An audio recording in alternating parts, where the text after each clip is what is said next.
On Reality Check tonight, the Gujarat campaign is over and not a minute too soon, because in its last stages, the Prime Minister's campaign rhetoric has taken a worrying turn for the worse.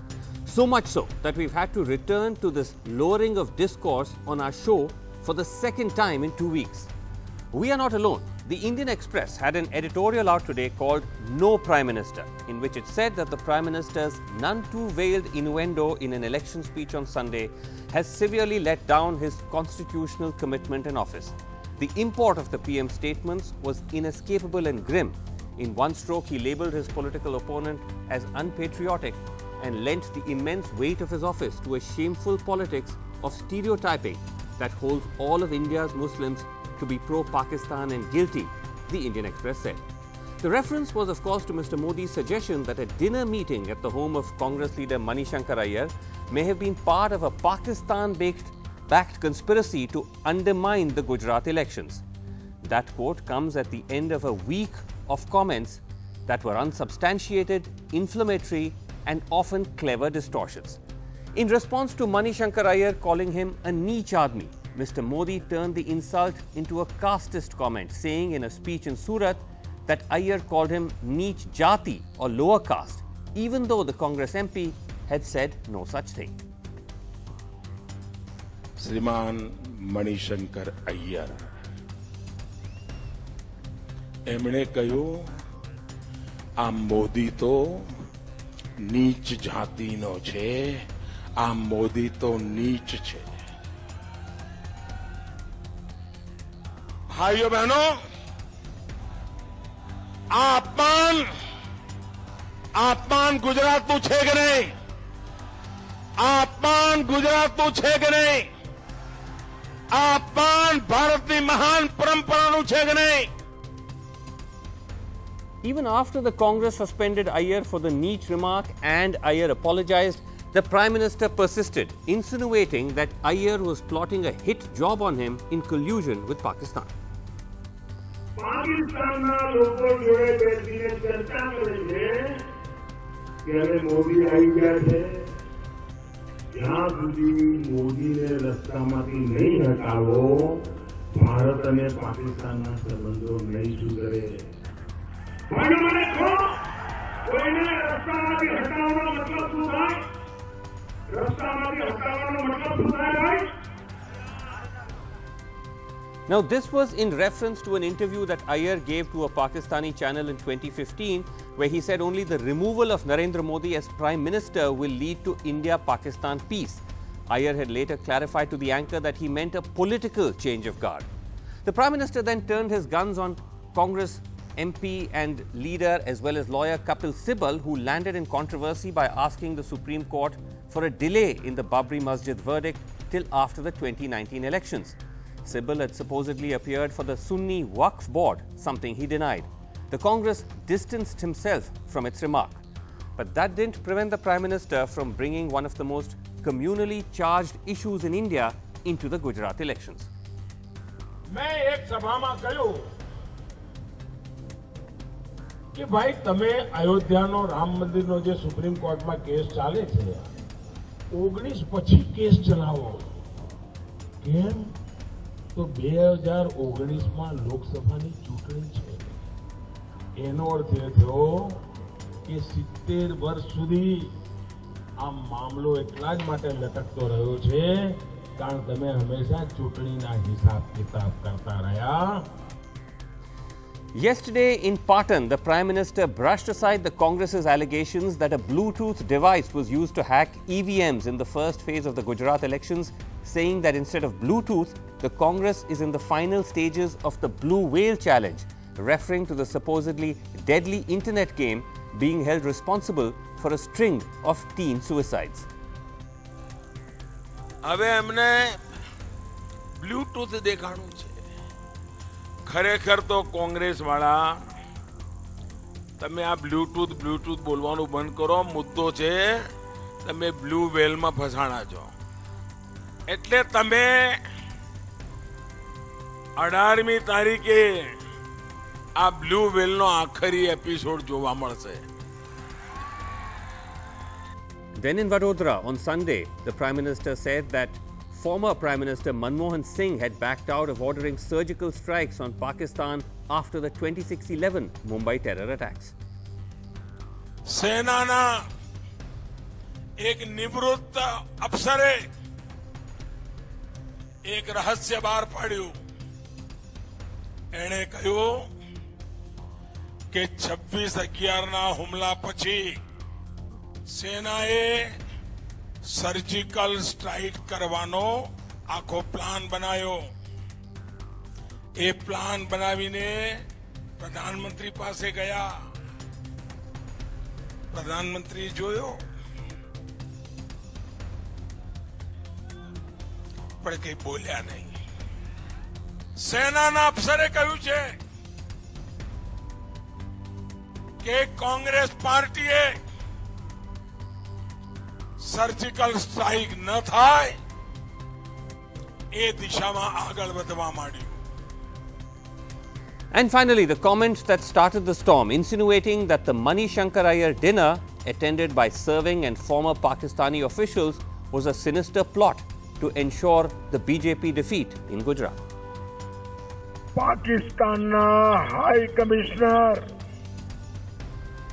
પાકિસ્તાનના એક ભૂતપૂર્વ વિદેશ મંત્રી, ભારતના ભૂતપૂર્વ ઉપરાષ્ટ્રપતિ અને ભારતના ભૂતપૂર્વ પ્રધાનમંત્રી મનમોહન સિંહ આ મણિશંકરના ઘરે મીટિંગ મળી. મીટિંગ 3 કલાક ચાલી. પાકિસ્તાનના પૂર્વ army director general Arshad Rafiq, AMK કે ગુજરાતમાં અહેમદ પટેલને મુખ્યમંત્રી બનાવવા માટે ટેકો કરવો જોઈએ. પાકિસ્તાનના વડા આર્મીના રિટાયર્ડ એ ગુજરાતની ચૂંટણીમાં માથું મારે. It was by all accounts an astonishing allegation, all the more since the dinner featured several former heads of state, including Dr. Manmohan Singh, Hamid Karzai of Afghanistan, as well as former army officials and diplomats. Since the Prime Minister's speech, a number of them who attended the dinner have come out to rebut the charge. Here are those who've come on record. The former Prime Minister, of course, Manmohan Singh, in that statement saying the Gujarat issue was not raised by anyone else at the dinner. The discussion was confined to India-Pakistan relations. Names of the entire list of those who were present was enclosed in the statement. None of them can be accused of indulging in anti-national activities. The former army chief, General Deepak Kapoor, who also attended, told the Express, yes, he was part of the meeting and we discussed nothing more than India-Pakistan relations. Satinder Lamba, former envoy to the Prime Minister, also telling the Express, I don't comment on private dinners. There was just a general discussion on India-Pakistan relations. Several invitees also spoke to NDTV, essentially saying the same thing. Not one word about the Gujarat election was said. It was a very constructive dialogue about India and Pakistan, nothing else. And it was entirely devoted to talking about relations between India and Pakistan. Nobody, as far as I can recall, and I'm 100% sure that not a single person talked about either Gujarat elections or anything about domestic situation in India. One would question why somebody is making an allegation like this, and that too a serving Prime Minister. And it's hard not to reach the conclusion that he believes that the election in Gujarat has reached such a critical stage that it's okay to slander anyone. The word Gujarat did not come up. Forget about talking about Gujarat elections. That we talked only about India-Pakistan relations. That was Prem Shankar Jha there, many of those clarifying that it was India-Pakistan relations. Also, I correct myself, I meant Hamid Ansari, not Hamid Karzai, who was present at the dinner. Well, so far the Prime Minister nor his government have supplied even a shred of proof to back his claim, leading some to ask, is this Narendra Modi's Donald Trump moment. Joining the debate tonight, we have with us Rakesh Sinha, of course, RSS ideologue in the studio. Also, Yogendra Yadav, National President, Swaraj India. Priyanka Chaturvedi of the Congress is with us, as is Prashant Jha from the Hindustan Times, who's been travelling extensively in Gujarat and also an author of a book on the Modi-Shah election machine. If I can just start with you, Yogendra Yadav, that we do grant our politicians a certain degree of license during election campaigns, but do you believe that the political conversation as defined by the Prime Minister in this election has hit an unprecedented low?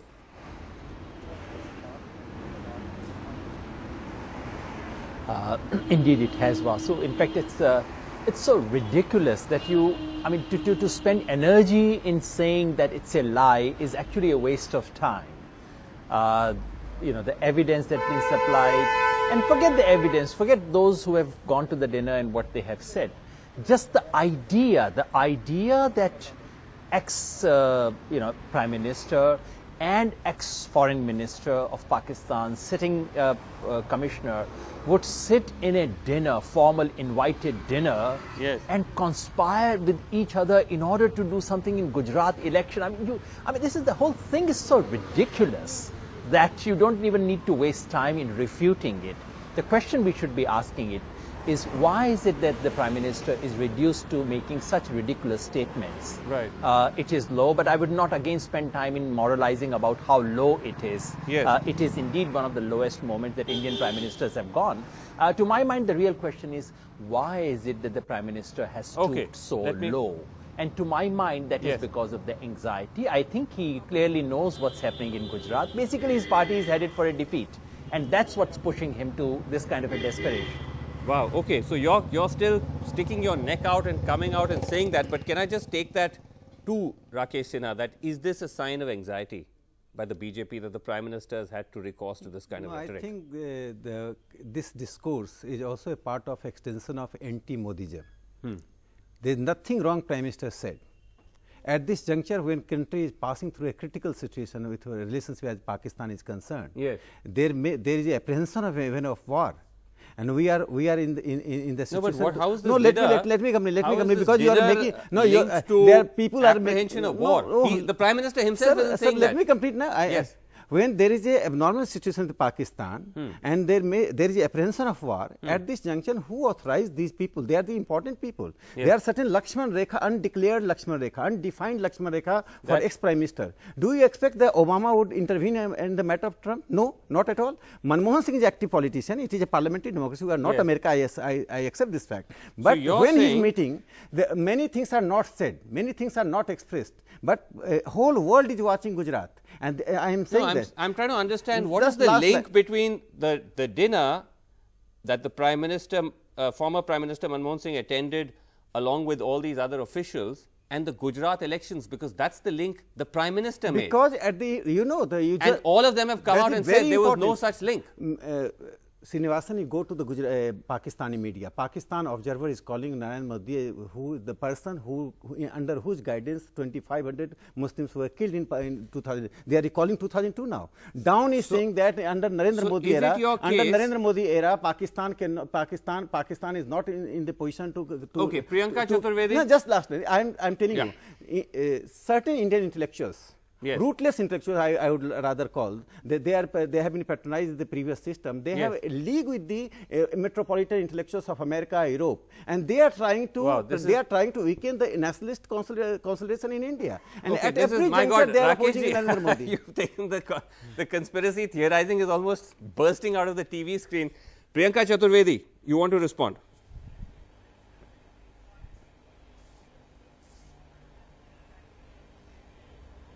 Absolutely. I think Dr. Manmohan Singh in his note has emphatically rejected all the conspiracy theories that were coming from Prime Minister Modi and whatever Dr. Rakesh Sinha seems to be speaking right now. And he also showed them the mirror of truth as far as BJP's governance model is concerned and their policies vis-a-vis Pakistan are concerned. Whether it was leaving the terrorists in Kandahar, handing over the terrorists in Kandahar, or the Prime Minister hopping across without an invitation to stop and have join in the celebrations at Prime Minister Nawaz Sharif's residence, or inviting the Prime Minister for his swearing-in ceremony in the 10 years of our government. Despite dialogues with Pakistan, Dr. Manmohan Singh did not choose to go to Pakistan. So when it comes to, hypocrisy, double standards and double speak, nobody excels better than the Bharatiya Janata Party itself. Rakesh So ji, having said that, while he was giving an example of the US and how the US presidents don't do this, don't do that, can I just take 30 more seconds? Quickly, I just want to remind Dr. Rakesh Sinha that the Iran nuclear deal that US came up with, a country that they were not even in dialogue with, the President of United States had several secret meetings with them, and that is how they managed to reach a peace negotiation on a nuclear deal. So what is he even talking about? These conspiracy theories that they keep coming up with and comparing it to America and other countries is ridiculous, to say the least. Okay, can I just ask Prashant Jha this, that Prashant, is also one of the problems that the Prime Minister has fielded himself very heavily in this campaign. I think he's going to probably make about 32 speeches. He'll be attending about 32 rallies. That's the target that the BJP had set, almost one per district, to the point where in speech after speech he has to come up with something new, something provocative, something sensational, and that is now we're finally seeing the results of that. See, this is a Prime Minister who invests everything in every election. He is somebody who even went on a metro ride with the Australian Prime Minister before the MCD elections for impact in Delhi. So I think just because the Prime Minister is investing completely in this election is perhaps not enough to tell us why he is doing this. I'll go back to Yogenji's question. Why are they doing this? Now there can be two interpretations. One interpretation is desperation and anxiety. The other interpretation is that by the end of any election, they throw everything that comes their way, and the aim is to polarize the electorate. To polarize the electorate in a way where you can make the Hindu voter suspicious of the Muslim, where you can make the Hindu voter anxious, where you can make the Hindu voter resentful of all other parties as pandering to Muslims. And this and the conjunction of Indian Muslims with Pakistan is something that BJP has consistently been doing, and the rhetoric that we see over the past week is an effort to precisely reinforce this message, and I think it may actually be resonating with a section of the Gujarati electorate. You think it is? Okay. Rakesh ji, isn't that a terrible price to pay though, just to polarize the electorate, to extract political gains? You're damaging a social polity. Who is polarizing? Since the Prime Minister, no, with the comments Prime he's Minister making. is not polarizing. Ayodhya, Prime Minister is doing his duty and moral duty. Let me. Why not Pakistan? Why not Pakistan? All of this. I am quoting down. I am quoting down Pakistan Observer. Each and every newspaper of Pakistan is focusing on Gujarat.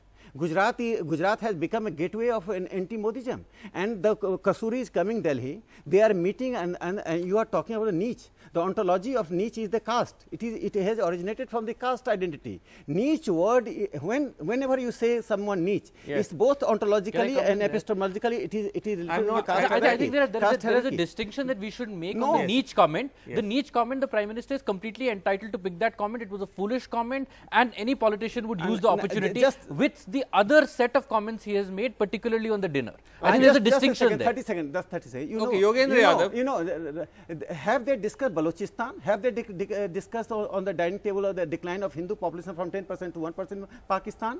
This was many things not said in the discussion. This is a Gujarat election. What does it have to do with Pakistan? What does it have to do with Balochistan? What transpired our former Prime Minister to meet the Kasuri? Also discusses Nepal elections. Does not mean. But you're saying this is not a sign of desperation. Mr. Deepak Kapoor said, no, not a sign of Prime Minister has exposed because, just one line. They want to project before the world there is a binary between the government of India, which represents just Hindutva ideology, rest of the country is against this government. So they are creating a false narrative all over the world. A former army chief is part of a conspiracy. He is the person. A former envoy. He is the person. Prime Minister is part of this conspiracy. He is the person who has given the doctrine of a limited war with Pakistan. He is the person who said that Pakistan is a dichotomous policy of terrorism, and he is going to the Pakistan. He has done a blunder. That ex-army chief has done a blunder. My gosh. Okay, now the RSS is going to give it's the not army a question lectures on patriotism. No, it's not a question. I am talking about the policy. You can ask. You can say the Prime Minister is doing blunder. I can't say to the ex-army chief. Okay, Yogendra, do you agree with Prashant that this is leading to some traction in favor of the BJP? Or you're still convinced that the party is losing? Was a part of the 1971 war against Pakistan? There are two things, Vasu. I think I take Prashant seriously. It is true that the party throws everything. And in Banaras, if you remember, the Prime Minister campaigned for 2-3 days. People read all kinds of motives. It just turned out that he was into trying to get everything. All that is true. But here, remember, he is putting in some of the most sacred things in the country. This is national security issue. This is foreign policy issue, international relations, which has never been politicized in our country. That's our tradition for the last 70 years. These issues are not debated in public. So if he is willing to break that, assuming that he's breaking it not because he thinks he's losing it, but just aise hi, kyunki election hai kar dena hai, assuming he's doing that, then what Prashant is saying is very, very dangerous. This man can do anything to win elections. Next year we have parliamentary, next year we would have mahal for parliamentary election. Are we saying that this man can do anything then to win elections? Forgetting the national interest and everything. And as for what Rakesh Sinha ji is saying, I think we are all of us are being very, very unfair to him because I think we are asking him to defend the indefensible. I'm sure once the cameras are off, he would have a big laugh. Yaar faswa diya tha, kya pooch rahe the mere se. This is such an invisible. I mean, I just want to say, Rakesh ji, your Lakshman Rekha is such an adrashya Lakshman Rekha. This Lakshman Rekha work, please allow me to say, Rakesh ji, I heard you. This Lakshman Rekha does not come into being when your Prime Minister, this country's Prime Minister, goes uninvited to Pakistan. When he invites a delegation to Pathankot, where there has been a terrorist attack, this Lakshman Rekha disappears then. And it comes into operation at a time of an informal dinner. My God, what a Lakshman Rekha. Only you know where it exists. You can criticize his policy. I mean, all this is ridiculous, so we don't even need to get into this. And please, for heaven's sake, okay, we are not getting a chance for Priyanka Chaturvedi. No, let me say, because he has made a serious allegation. That Army General fought a war. I never expected a person is making that Prime Minister war. Diplomacy. For heaven's sake, please respect the Army General. Please respect the brave people of this country. Okay, gentlemen, how you are making equivalence between Prime Minister and ex-Prime Minister? This is really pity. I feel pity that you are making an equivalence between Prime Minister. He is authorized. Okay, Rakesh ji. Then you can question Jawaharlal Nehru. Okay, Rakesh ji, you made your point. Priyanka Chaturvedi. Okay, Rakesh ji, please. You can question Indira Gandhi also. Every Prime Minister is authorized. He is a legitimate. Okay. Priyanka Chaturvedi, it doesn't help the Congress cause that even while your leader says that we will go high even if they go low, it doesn't help your cause that you still have people within your party making these repeated blunders. First Manishankar Iyer and then Kapil Sibal.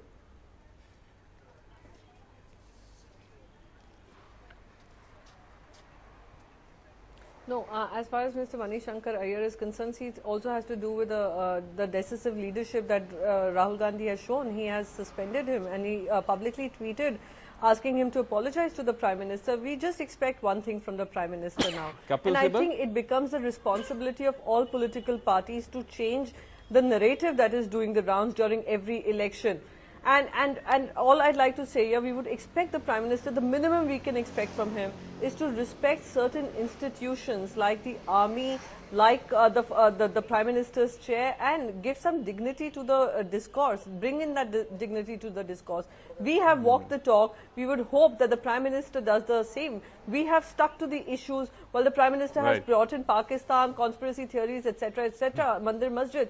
We have spoken with humility while the Prime Minister has displayed a whole lot of arrogance. I think this election is all about that. Okay, well, we're out of time, and to the question as to whether the Prime Minister will respect a Lakshman Rekha or not, we won't know because the campaign is over. We'll only know in the next election campaign. Thank you all so much for joining us on Reality Check. That's all the time we have. Thanks for watching.